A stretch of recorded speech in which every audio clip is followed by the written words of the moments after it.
Recent criticism has emerged regarding Prince Harry and Meghan Markle's participation in the Invictus Games, suggesting that it's veered into excessive royalty. In 2014, Harry played a pivotal role in establishing the Invictus Games, earning widespread praise for his efforts.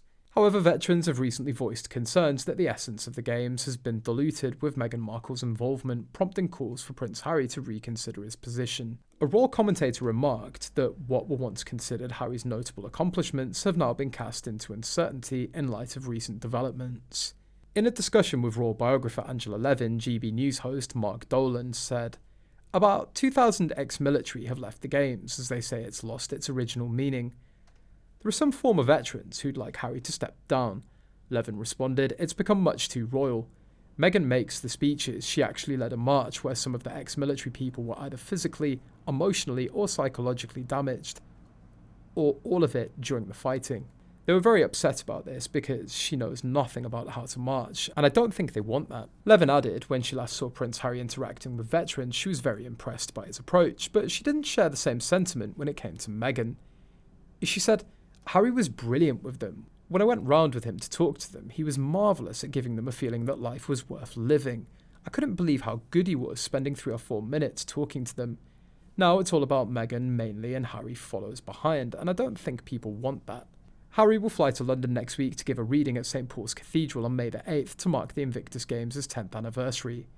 A spokesman for the couple confirmed that Meghan would not accompany her husband, but they said that she'd be at his side for an Invictus-inspired visit to Nigeria immediately after the Duke leaves the UK.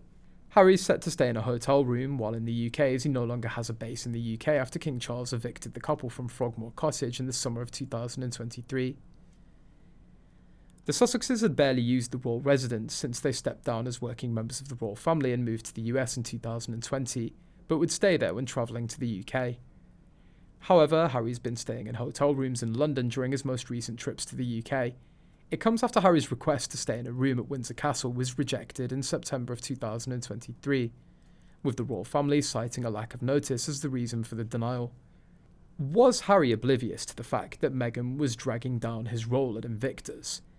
The veterans were clear they didn't want her or a fashion parade. Harry should have listened to their voices. Perhaps now, with Mike Tyndall appointed as their patron and ambassador by Invictus, he'll finally pay attention to the vets. Invictus wasn't meant to be the Meghan show. Maybe now the focus will shift back to the athletes and the charity. It wasn't her cause. She can stick to her podcasts or whatever else occupies her time. Patrons are supposed to raise money for their charities, not spend donations on themselves. It's high time the Invictus Games committee removed Harry and Meghan. Everyone's had enough of them making the Games the Harry and Meghan show.